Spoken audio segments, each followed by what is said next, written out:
হেরার গুহায় তোমারি ধ্যান, আসমান থেকে নামে আল কোরআন। হেরার গুহায় তোমারি ধ্যান, আসমান থেকে নামে আল কোরআন।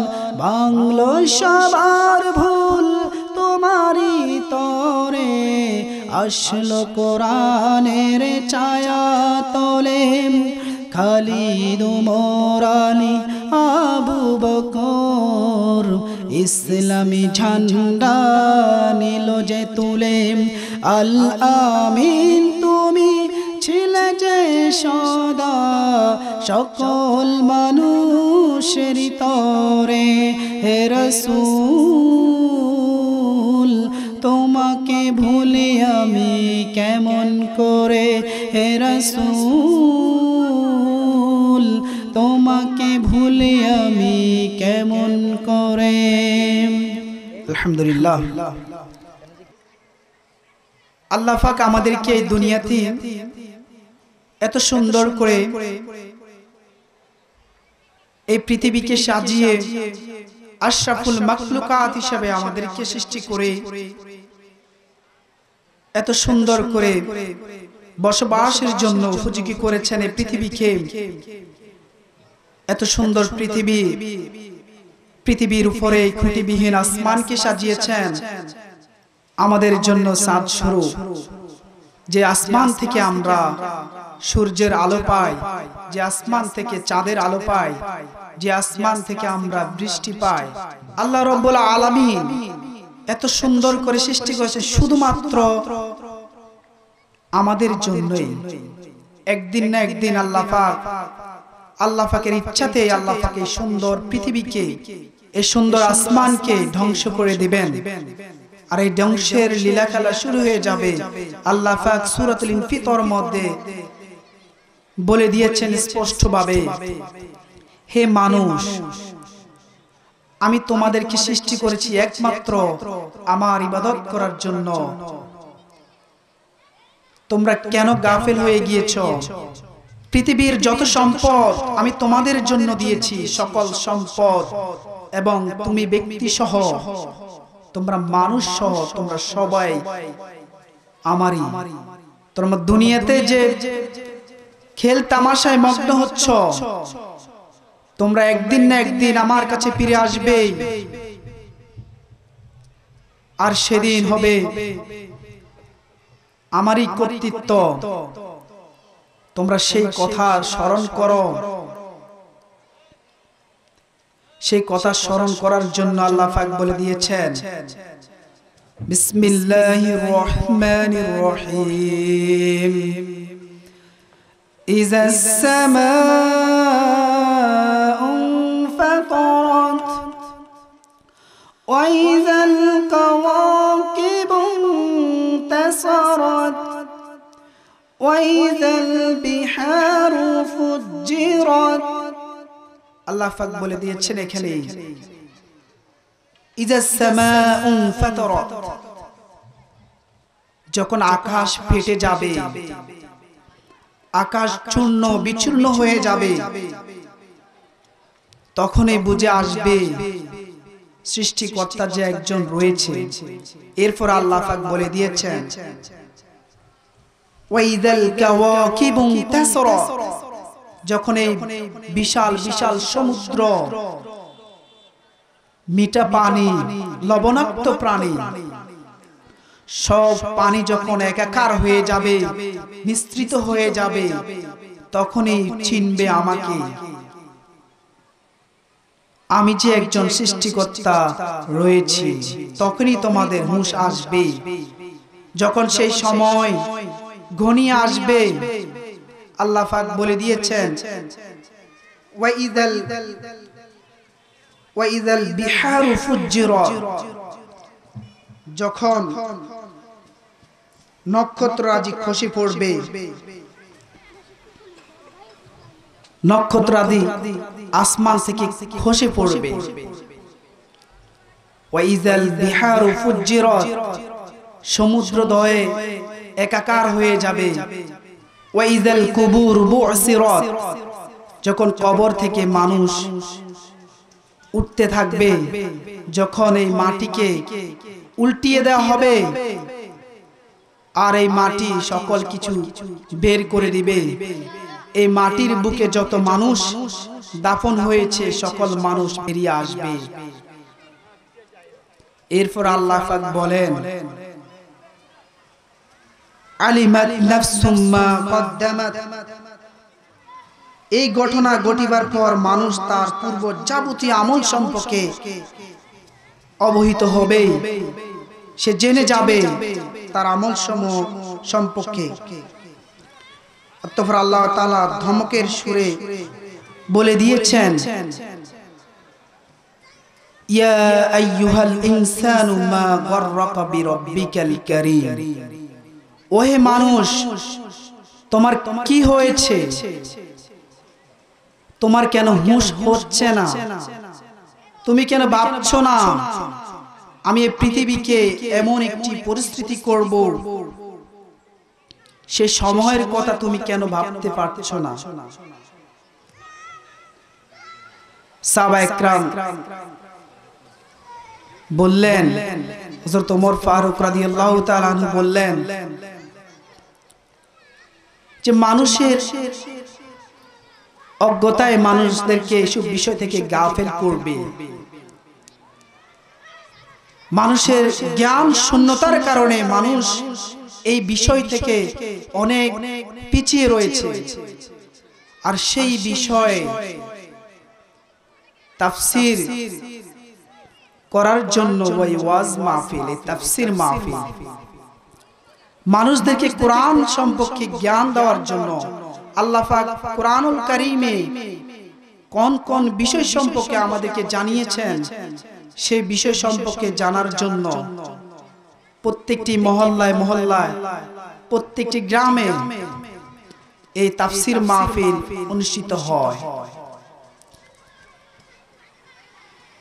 এই তাফসীর মাহফিল কোন দুনিয়ার কোন আড্ডাখানা নয়, মহাগ্রন্থ আল কোরআনে ঐশী বাণীর একটি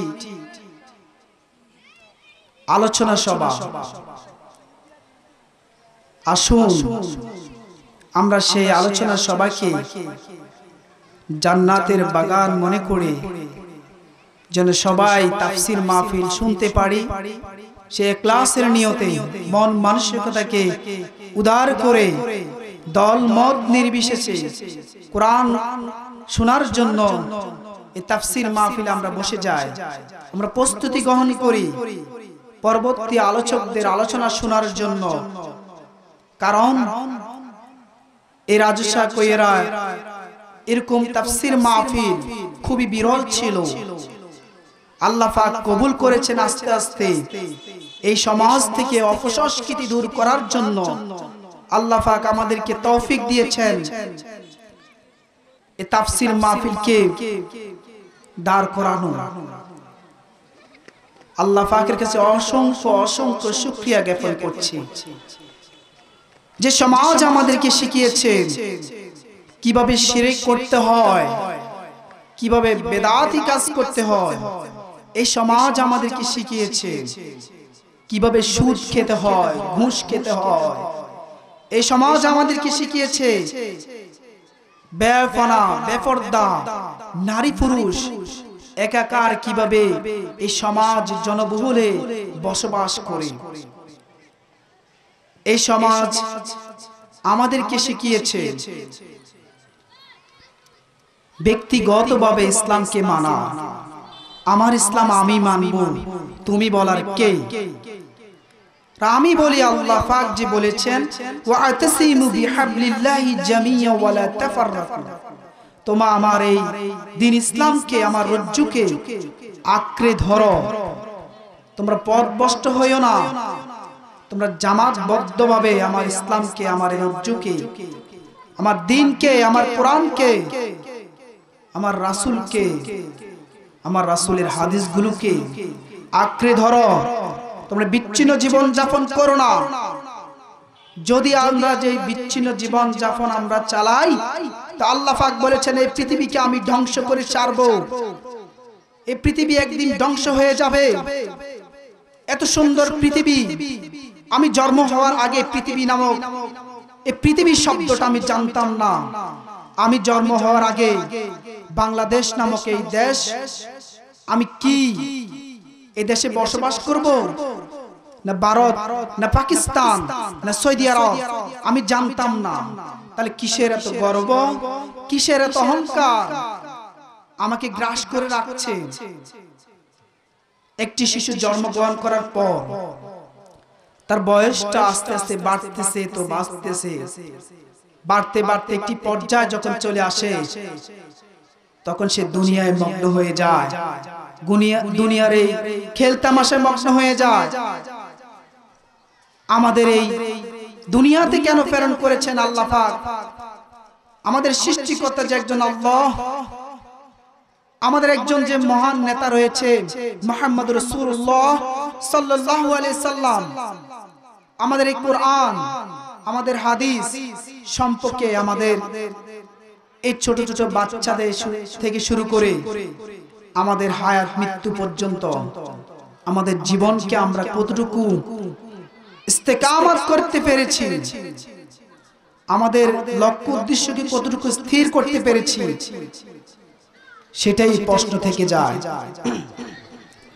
আমি যে কথাটাই বলতে চাচ্ছি আপনাদেরকে, আল্লাহ এবং রাসূলের পরে পিতামাতার স্থান রয়েছে। আল্লাহ রাব্বুল আলামিন এই সুন্দর পৃথিবীকে দেখানোর জন্য আমাদের পিতামাতার মাধ্যমে আমাদেরকে পৃথিবীতে প্রেরণ করেছেন। আর আল্লাহ পাকের একটাই উদ্দেশ্য ছিল, ওয়ামা খালাকতুল জিন্না ওয়াল ইনসা ইল্লা লিয়াবুদুন, আমি আমার বান্দাদেরকে সৃষ্টি করেছি একমাত্র আমার ইবাদত করার জন্য। আমি জিন জাতিকে সৃষ্টি করেছি একমাত্র আমার ইবাদত করার জন্য, কোন তাগুদের গোলামি করার জন্য নয়, কোন ব্যক্তির গোলামি করার জন্য নয়, কোন ব্যক্তির অনুসরণ করার জন্য নয়, কোন দলের অনুসরণ করার জন্য নয়। একমাত্র আমি আমার বান্দাদেরকে সৃষ্টি করেছি একমাত্র আমার গোলামি করার জন্য। আর এই গোলামি করার জন্য যে গাইডলাইন আমি দিয়েছি, সেই গাইডলাইন হচ্ছে মহাগ্রন্থ আল কোরআন। আল্লাহ পাক এই কোরআনকে সৃষ্টি করে প্রথমেই চ্যালেঞ্জ স্বরূপ আল্লাহ পাক বলে দিয়েছেন, জালিকাল কিতাবু লা রাইবা ফীহি হুদাল লিল মুত্তাকিন, এটা মুত্তাকিদের জন্য পথ প্রদর্শক। আর মুত্তাকিনরাই এই কোরআন চিনবে, হাদিস চিনবে। আর যারা তাগুতের অনুসরণ করে, যারা শয়তানের অনুসরণ করে, যারা আল্লাহকে সিজদা করে না, আল্লাহকে রব বলে মানতে চায় না, তারা গোলামি করে শয়তানের, তাগুদের। তারা নামাজ কি জিনিস, হক কি জিনিস তা বুঝতে চায় না। আল্লাহ পাক তো 30 পারার মধ্যে আল্লাহ পাক এই জন্যই বলে দিয়েছেন সূরাতুল আসরের মধ্যে, বিসমিল্লাহির রহমানির রহিম, ওয়াল আসর, সময়ের কসম, যুগের কসম, আসরের সময়ের কসম, ইন্নাল ইনসানা লাফি খুসর, সকল মানুষ ক্ষতিগ্রস্তের মধ্যে নিমজ্জিত, সকল মানুষ ধ্বংসের মধ্যে নিমজ্জিত। আল্লাহ পাক এরপরে বলে দিয়েছেন, ইল্লাল্লাযীনা আমানু, শুধু তারা ব্যতীত যারা ঈমান এনেছে একমাত্র আল্লাহর প্রতি। আর ঈমানের বহিঃপ্রকাশ হচ্ছে 3টি। আল্লাহ পাক ঈমানকে 3টি বিষয় সমন্বয় ঈমানকে ঈমান বলেছেন। যে ঈমান আনবে সে 1 নম্বরে তার অন্তরে সেটা বিশ্বাস স্থাপন করবে, 2 নম্বরে সে মুখে স্বীকৃতি দিবে, 3 নম্বরে সে কাজে পরিণত করবে। কিন্তু আমরা দেখতে পাই 1 নম্বরে সবাই রয়েছে, 2 নম্বরে সবাই রয়েছে, 3 নম্বরে কাউকে পাওয়া যাচ্ছে না। 3 নম্বরে পাওয়ার জন্যই তাফসীর মাহফিল। কাজে পরিণত করতে হবে আমাদেরকে শুধু এই দুনিয়ার উদ্দেশ্য বলে গিয়ে তাগুদের অনুসরণ করে শিরক এবং বেদাতে লিপ্ত হয়ে মুসলিম পরিচয় দিয়ে আল্লাহকে মেনে মুখে স্বীকার করবে লা ইলাহা ইল্লাল্লাহ মুহাম্মাদুর রাসূলুল্লাহ, এই কথা বলবে, সে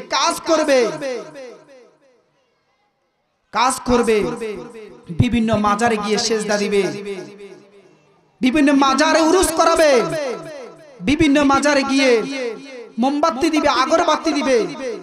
এরকম কাজ করার জন্য আল্লাহ পাক বলেন নাই, আল্লাহ পাক এর জন্য বলে দিয়েছেন ইয়া আইয়ুহাল ইনসান, ইয়া আইয়ুহাল ইনসান মা গররাকা বিরব্বিকাল কারীম, মা গররাকা বিরব্বিকাল কারীম। ইয়া আইয়ুহাল ইনসান, হে মানুষ, কিসে তোমাকে তোমার রব থেকে গাফিল করেছে? কিসে তোমাকে গাফিল করেছে? এই সুন্দর পৃথিবী আল্লাহ পাক ধ্বংস করে দিবেন, তখনই আল্লাহ পাককে চিনা যাবে, তখনই আল্লাহ পাককে বোঝা যাবে আল্লাহ পাক যে একজন রয়েছেন। আল্লাহ পাক এরপরে বলেন, পরবর্তী আয়াতে আল্লাহ পাক বলে দিয়েছেন আল্লাযী খালাকাকা ফাসাওয়াকা ফাআদালাক, হে মানুষ, আমি তোমাকে সৃষ্টি করেছি সুন্দর অবয়ব দিয়ে, সুঠাম দেহের অধিকারী করে। তোমার কোনো আকৃতি ছিল না, আমি তোমাকে আকৃতি দান করেছি। তুমি ইচ্ছা করলেই সুঠাম দেহের অধিকারী হতে পারো না, তুমি ইচ্ছা করলে সুন্দর হতে পারো না, তুমি ইচ্ছা করলে এক হাতকে বড় করতে পারো না, তুমি ইচ্ছা করলে এক পাওকে বড় করতে পারো না। আমি তোমাকে তোমার দু হাতকে সমান সমান সৃষ্টি করেছি, তোমার দুটি পাকে আমি সমান সমান সৃষ্টি করেছি। এত সুন্দর কাঠামো দিয়ে আমি তোমাকে সৃষ্টি করেছি। যে শরীরের তুমি ভয় করো, যে শরীরের তুমি দাপট দেখাও, যে শরীরের তুমি গর্জন দেখাও, সে শরীরকে আমি সৃষ্টি করেছি, সে শরীরটা আমি তৈরি করেছি। বান্দা, তুই কেমনে নাফরমানি করস, তুই কেমনে মাজারে সিন্নি দেস, তুই কেমনে মাজারে উরুস করাস, একদিন না একদিন সেই প্রকাশ পাবে, সত্যটা প্রকাশ পাবে। আল্লাহ পাক এরপরে বলে দিয়েছেন ইল্লাল্লাযীনা আমানু ওয়া আমিলুস সালিহাত, সৎ কর্ম যারা করে, ঈমান আনার পরে নেক আমল যারা করে, তারা ব্যতীত ক্ষতির মধ্যে, ধ্বংসের মধ্যে তারা ব্যতীত রয়েছে। এরপর আল্লাহ পাক বলে দিয়েছেন ওয়াতাওয়াসাউ বিল হাক্কি ওয়াতাওয়াসাউ বিস সবর, যারা হকের পথে রয়েছে এবং নিজে হকের কথা মানুষদেরকে উপদেশ দেয়, মানুষ পরস্পরকে হকের দাওয়াত দেয়। আজ আমরা এই হকের পথে রয়েছি, নিঃসন্দেহে আল্লাহ পাক আমাদেরকে হকের পথে রেখেছেন, একথা বিশ্বাস রেখে আমরা এই তাফসীর মাহফিলের আয়োজন করেছি। দুনিয়ার কোনো স্বার্থ হাসিলের জন্য নয়, দুনিয়ার কোনো ব্যক্তিকে দেখানোর জন্য নয়, দুনিয়ার কোনো বাহবা পাওয়ার জন্য নয়। হক তোমাকে ডাকছে, বাতিল দূরীভূত হয়ে যাচ্ছে, অপসংস্কৃতি দূরীভূত হয়ে যাচ্ছে সমাজ থেকে। সাবধান হয়ে যাও, যারা আল্লাহর নবী জিকির মঞ্চ উঠাও, বেফনায় অশ্লীলতার গান রটাও, তারা সাবধান হয়ে যাও। আমরা হকের গর্জন দিচ্ছি, আমরা কোরআনের গর্জন দিচ্ছি, আমরা আল্লাহ আল্লাহ রাসূলের কথা বলছি, তোমরা সাবধান হয়ে যাও। যখন লিল্লাহি তাকবীর আল্লাহু আকবার বলে ধ্বনি আওয়াজ তুলবে বাংলার জমিনে, যে শিরক এবং বেদাত দুর্বৃত হয়ে বাংলার জমিন থেকে পলায়ন করতে বাধ্য হবে। আর এই হকের আওয়াজকে বুলন্দিত করার জন্য ওয়াতাসিমু বিহাবলিল্লাহি জামিয়া ওয়ালা তাফাররাকু, তোমরা দলবদ্ধভাবে হয়ে আসতে হবে। হে মুত্তাকিরা, তোমাদের জন্য যে গাইডলাইন দেওয়া হয়েছে, এখান থেকে তোমরা উপদেশ গ্রহণ করো, আর উপদেশ গ্রহণ করেই হকের দাওয়াতকে সামনে এগিয়ে নিয়ে সাহস নিয়ে আল্লাহর রজ্জুকে তোমরা আঁকড়ে ধরে মানুষদেরকে বলো, হকের কথা বলো, ওয়াতাওয়াসাউ বিস সবরি, সবরের কথা বলো।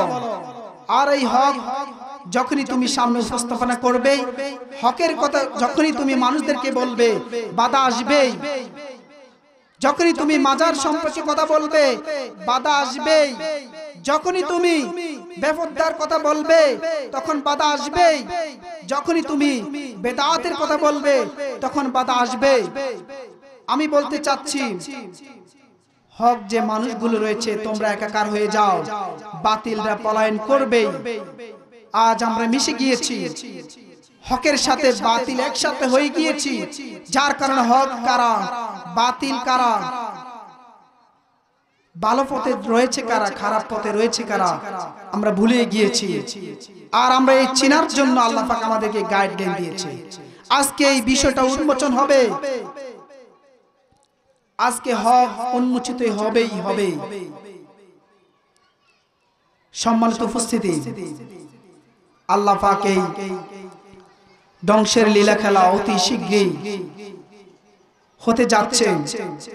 আল্লাহ রাসূল সাল্লাল্লাহু আলাইহি ওয়াসাল্লাম বলেছেন, কিয়ামত সন্নিকটে এসে গিয়েছে।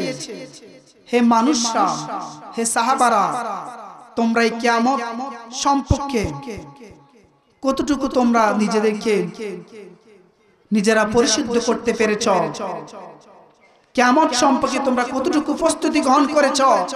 যখন আসমান ফেটে যাবে, যখন পাহাড়গুলো তুলার মতো উড়বে, আল্লাহ পাক সূরা জিলজালের মধ্যে বলে দিয়েছেন, ইজা জুলজিলাতিল আরদু জিলজালাহা ওয়া আখরাজাতিল আরদু আসকালাহা ওয়া ক্বালাল ইনসানু মা লাহা।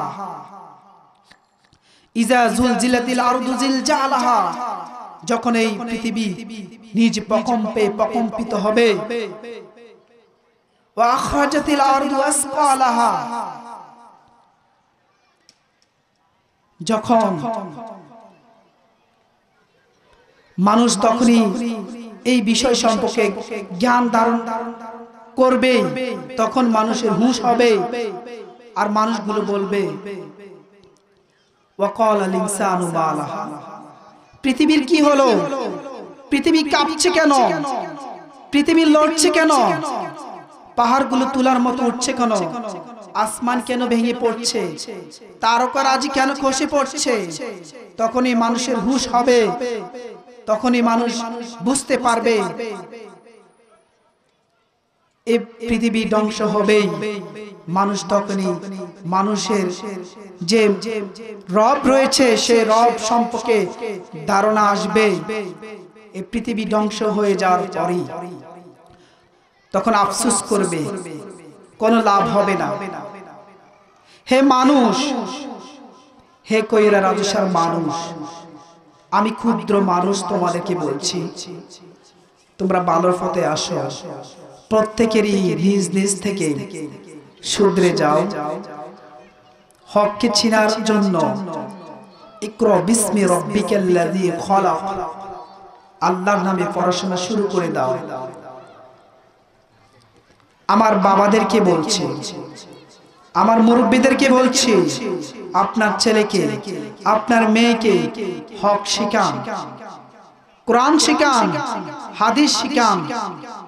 যদি এই সমাজ থেকে শিরক দূর করতে চান, বেদাত দূর করতে চান, সুদ ঘুষ বেয়াফানা দূর করতে চান, কোরআন শিখান, তাফসীর মাহফিলে পাঠিয়ে দেন। তাফসীর শুনে শুনে আপনাদের সন্তানগুলো হবে সোনার সন্তান।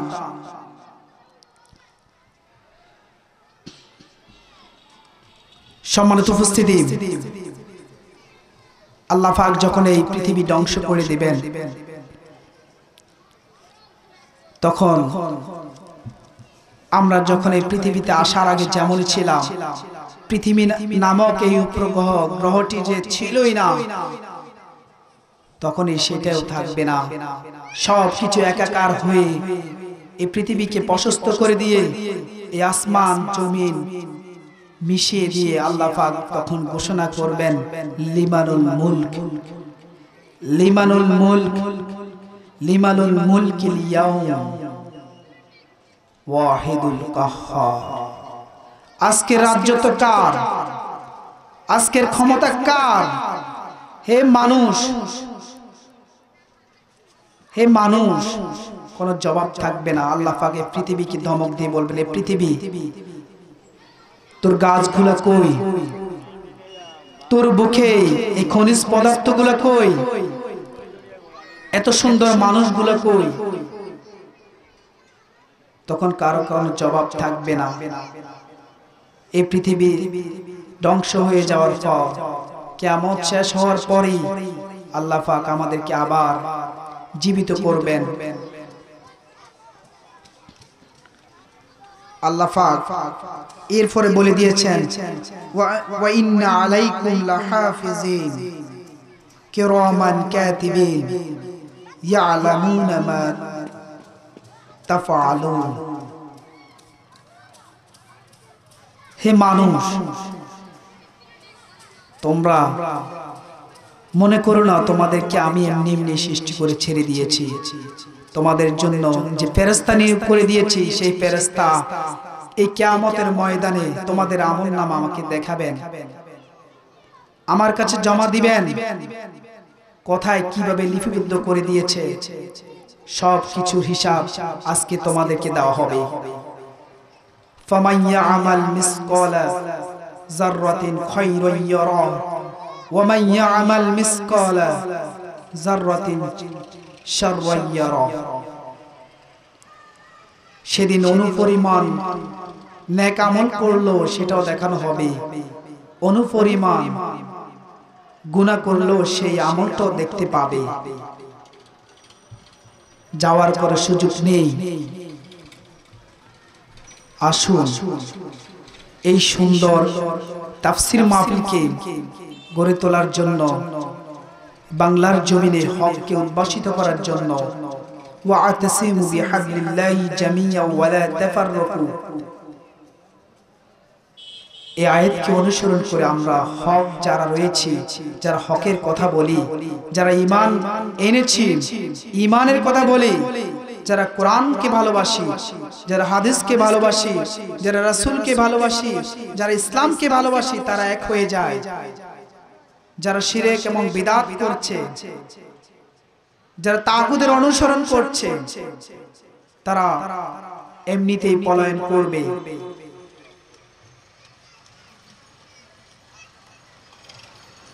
আল্লাহ পাক যেন আমাদেরকে কোরআন এবং হাদিসের আলোকে আমাদের জীবনকে পরিচালনা করার জন্য আল্লাহ পাক যেন তৌফিক দান করেন।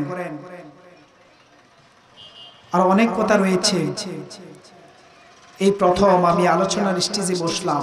আল্লাহ পাক যেন অগোছালো কথাগুলো যেন আল্লাহ পাক কবুল করে নেয়, আর ভুলগুলো যেন আল্লাহ পাক মাফ করে নেয়।